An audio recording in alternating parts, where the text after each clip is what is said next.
Good morning students. Today is 22nd April and this is maths lecture for class 12th students. We are going to deliver 13th lecture on topic relations and functions. Okay, so in last lecture we have discussed function, the definition of function we have discussed. Okay, तो चलो इस definition को आगे और समझ लें थोड़ा function के ऊपर. तो क्या है ये यहाँ पर कि देखो ये 1 2 3 A B C D E कुछ एंट्रीज हैं इसमें, ठीक है. E तो सपोज मैंने 1 को A से कोरिलेट कर दिया, 2 को B से, 3 को D से. तो हम लोग यहाँ पर क्या देख पा रहे हैं, एक और केस ले लेते हैं. 1 2 3 A B C D E. यहाँ पर हमने क्या करा, इसको इससे कोरिलेट कर दिया, इसको इससे कोरिलेट कर दिया, इसको इससे कोरिलेट कर दिया, ठीक है. एक और केस लेके समझ लो. 1 2 3 A और B. तो इसको इससे कोरिलेट कर दिया, इसको इससे और इसको इससे कोरिलेट कर दिया. इन सभी केसेस में हम लोग यहाँ पर देख पा रहे हैं कि 1 का रिलेशन एक एलिमेंट से है, 2 का एक एलिमेंट से, 3 का एक एलिमेंट से. यहाँ भी 1 का एक एलिमेंट से रिलेशन है, 2 का एक एलिमेंट से, 3 का एक एलिमेंट से. इनके ऊपर आप ऐसे लिख सकते हो ए बी.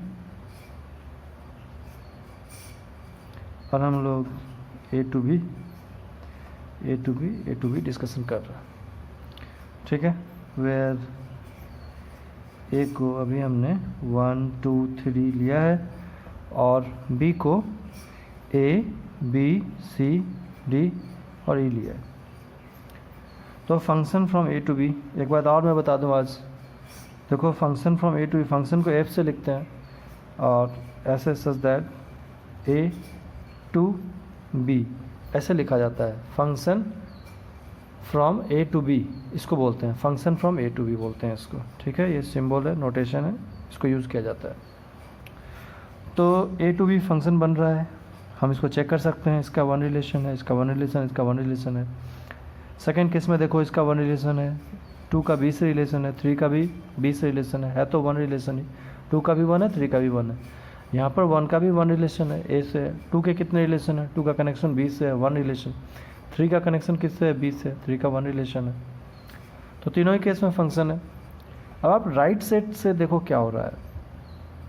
राइट सेट में यहाँ पर तुम्हें दिख रहा होगा कि कुछ एलिमेंट्स राइट सेट में ऐसे हैं जिनके कोई कनेक्शन नहीं है, जैसे कि C और E का कोई कनेक्शन नहीं है, ठीक है.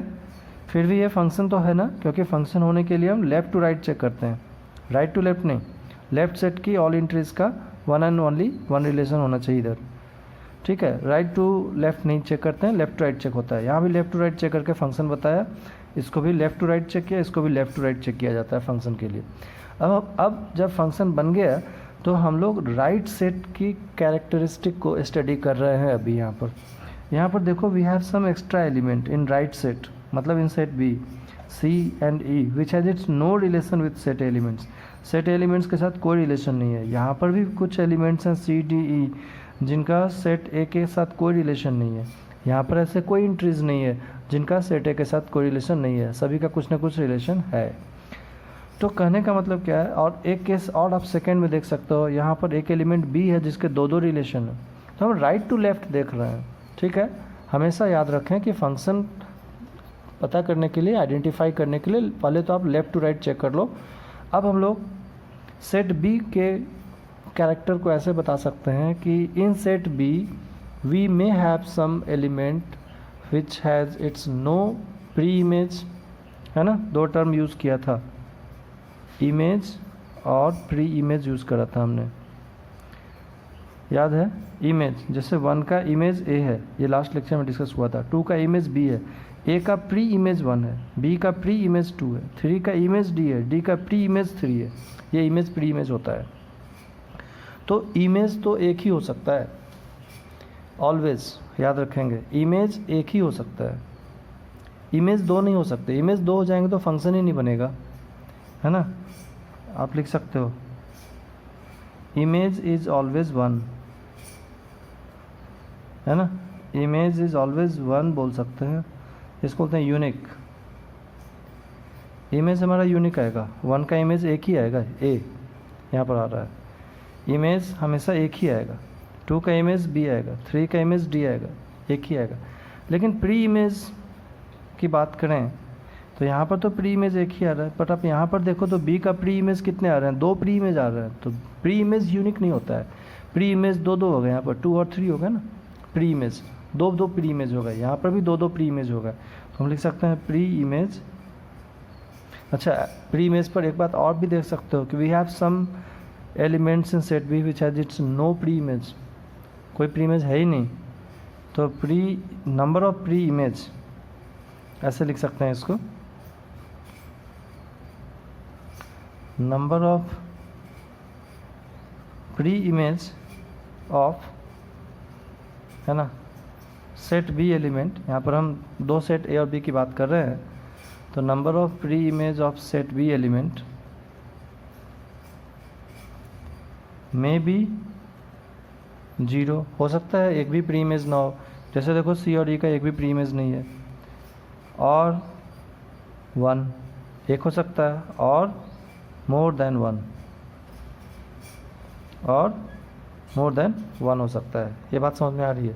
तो हम लोग यहाँ पर क्या देख रहे हैं कि इमेज तो एक ही आएगा, but number of preimage of set B element may be 0, 1 और मोर देन 1 हो सकता है।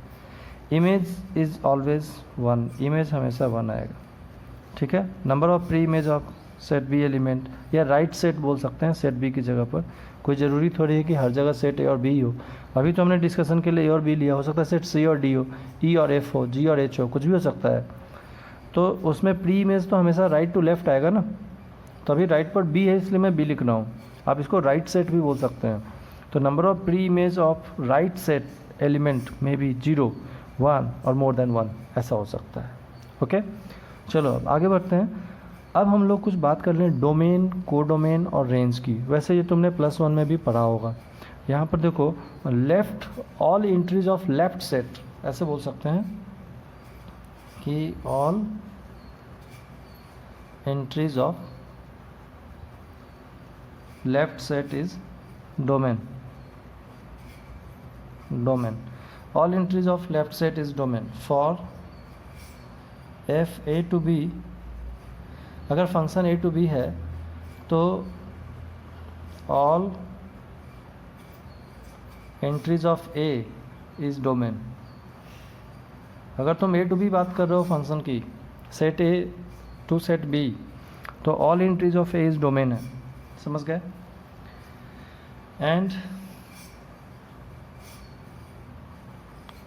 एंड ऐसे बोल सकते हो all entries of right set is codomain. ये कुछ बेसिक बात है जो भी आगे टाइप्स ऑफ फंक्शन को समझने में काम आएगा, इसलिए इसको समझ लो पहले। And all entries of right set is codomain for F A to B, यहाँ पर मैं लिख दे रहा हूँ for F A to B. अगर फंक्शन हमारा ए टू बी है तो ऑल एंट्रीज ऑफ, ठीक है ना, तो तुम बोल सकते हो कि ऑल एंट्रीज ऑफ बी, अगर ए टू बी बात कर रहे हैं फंक्शन की, तो राइट सेट कौन है, बी है, तो all entries of B is codomain, all entries of B is codomain बोल सकते हैं, ठीक है। अब एक चीज़ और बच गया, रेंज। रेंज क्या है, रेंज को समझ लें, ठीक है। अब रेंज को समझ लेते हैं।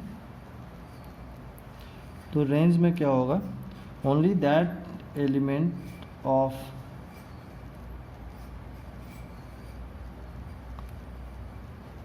only that element of right set, only that element of right set which has its pre-image, which has its pre-image, only that element of right set which has its pre-image is considered as range, is considered as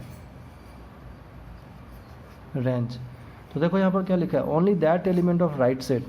अगर हम बात करें function A to B की, तो only that element of set B, only that element of set B, only that element of set B which has its pre-image is considered as range, is considered as range। बात समझ गए। तो अगर हम previous case की बात करें, देखो तो तुम अगर फर्स्ट केस की बात करो यहाँ पर, तो यहाँ पर तो कोडोमेन क्या हो गया, all entries of set B, तो कोडोमेन हो गया ए बी सी डी ई।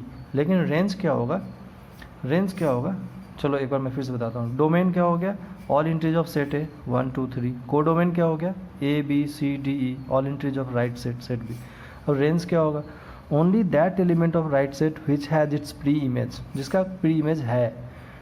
सी और ई का तो कोई प्री इमेज ही नहीं है, इनके प्री इमेज 0 है, उसको नहीं लेना। ए का प्री इमेज है 1, बी का प्री इमेज 2 है, डी का प्री इमेज 3 है। तो कौन कौन से एलिमेंट का प्री इमेज बन रहा है, ए बी और डी का। तो रेंज कौन होगा यहाँ पर, इस केस के लिए रेंज हो गया ए बी डी, ठीक है। इस केस में रेंज क्या हो गया, इसका रेंज हो गया ए एंड बी। इसका रेंज क्या हो गया, इसका रेंज भी ए एंड बी है। इट डजंट मैटर कि प्री इमेज 1 प्री इमेज आ रहा है या 2 प्री इमेज आ रहा है, प्री इमेज आना चाहिए। तो प्री इमेज कम से कम एक आ रहा है, इसका तो सी और डी का कोई प्री इमेज नहीं है, तो जिसका प्री इमेज नहीं है उसको रेंज में नहीं लेते हैं। बात समझ गए, ठीक है।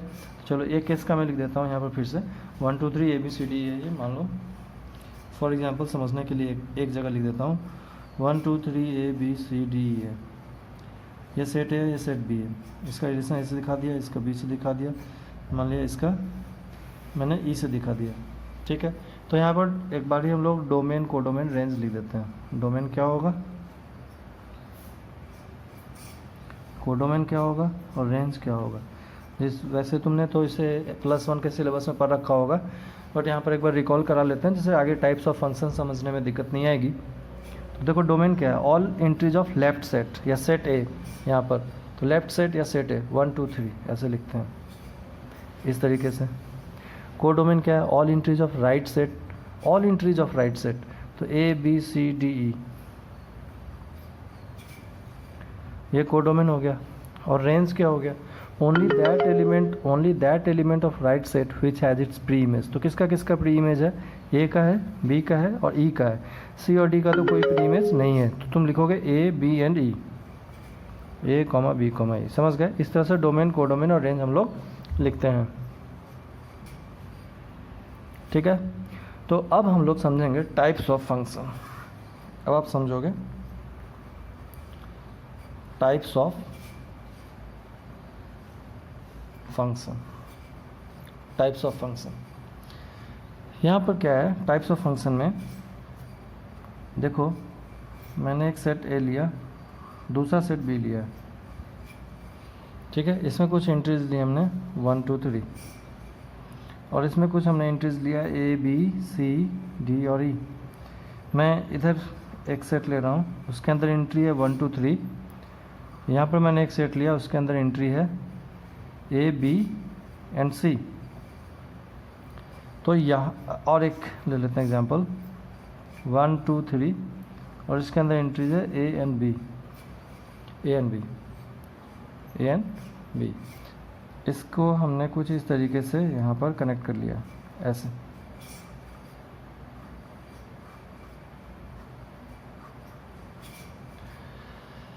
तो अब तुम यहाँ देख रहे होगे कि इसमें we have some extra element in right set which has its no preimage. यहाँ कुछ एक्स्ट्रा एलिमेंट है, ये तो मैं कई बार बोल चुका हूँ, फिर वापस क्यों बोल रहा हूँ। अब हम लोग सीधा सीधा समझेंगे फंक्शन के कितने टाइप्स होते हैं, तो उसके रिगार्डिंग यहाँ ये बोला जा रहा है। तो इसमें तो 2 एलिमेंट एक्स्ट्रा है जिसके कोई प्री इमेज नहीं है, तो तुम ये याद रखोगे if we have some extra element in right set which has its no preimage. अगर राइट सेट में कुछ एक्स्ट्रा एलिमेंट है जिसका कोई प्री इमेज नहीं है, तो ऐसे फंक्शन को, ये फंक्शन तो है ना, ये देखो ये 1 रिलेशन वाले, इसके भी 1 रिलेशन, इसके भी 1 रिलेशन, 3 के भी 1 रिलेशन, फंक्शन तो है। तो फंक्शन होने के बाद अगर राइट सेट में कुछ एक्स्ट्रा एलिमेंट है जिसका कोई प्री इमेज नहीं बन रहा है, तो वैसे फंक्शन को इनटू फंक्शन बोलते हैं। क्या बोलते हैं, इनटू फंक्शन। ठीक है। तो इनटू फंक्शन किसको बोलते हैं, चलो इसको अलग पेज पर समझते हैं, ठीक है ना। तो इनटू फंक्शन को यहाँ पर मैं डिफाइन कर देता हूँ। If function is from A to B and in set B we have some elements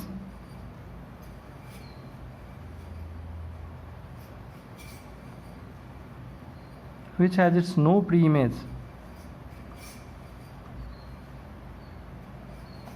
which has its no pre-image, then function is known as into function. तो फंक्शन को कौन सा फंक्शन बोलते हैं, इनटू फंक्शन बोलते हैं, function को into function बोलते हैं। देखो तो यहाँ पर एक्स्ट्रा एलिमेंट है डी और ई, इसको क्या बोलेंगे, इनटू फंक्शन बोलेंगे। चलो अब ऑन टू फंक्शन को समझ लेते हैं क्या है। तो देखो ऑन टू फंक्शन में क्या होता है कि अगर हमारे पास फंक्शन ए टू बी है and every element of set B and every element of set B has at least one pre-image। ये at least क्यों बोला जा रहा है, क्योंकि तुमको पता है ना pre-image तो more than one भी हो सकता है। तो every element of set B has at least one pre-image। देखो ये 1 2 3 है, यहाँ पर मैंने दिखा दिया ABC।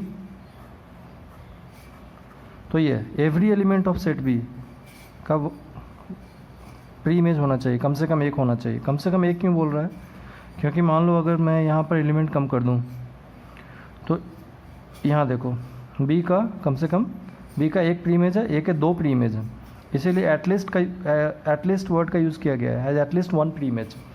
बात समझ में आ रही है। तो ये हमारा ऑन टू फंक्शन है ए टू बी। मैंने इसको यहाँ पर एक अलग केस लिया है, इसको मान लो ये केस 1 है ए टू बी और ये केस 2 है, क्योंकि तुम कंफ्यूज हो सकते हो, यहाँ बी में एंट्री ए बी सी है, यहाँ पर बी पर एंट्री ए और बी है, इसलिए मैंने इसको केस 2 लिख दिया, केस 1 है, ठीक है ना। तो इस तरह से हम लोग ऑन टू और इन टू फंक्शन को समझ पा रहे हैं। इन टू में एक्स्ट्रा एलिमेंट होता है, ऑन टू में एक्स्ट्रा एलिमेंट नहीं होता है, सीधी बात, सबसे आसान तरीका समझने का। इन टू में एक्स्ट्रा एलिमेंट मिलेगा जिसके कोई कनेक्शन नहीं होंगे सेट ए के साथ, ऑन टू में सभी एलिमेंट्स के कुछ ना कुछ कनेक्शन होंगे। कुछ ना कुछ कहने का मतलब मोर देन वन भी हो सकता है प्री इमेज, इसलिए बोला जा रहा है कुछ ना कुछ, समझ गए। ओके, तो फिर हम लोग अब इसके आगे नेक्स्ट लेक्चर में डिस्कस करेंगे। Thank you.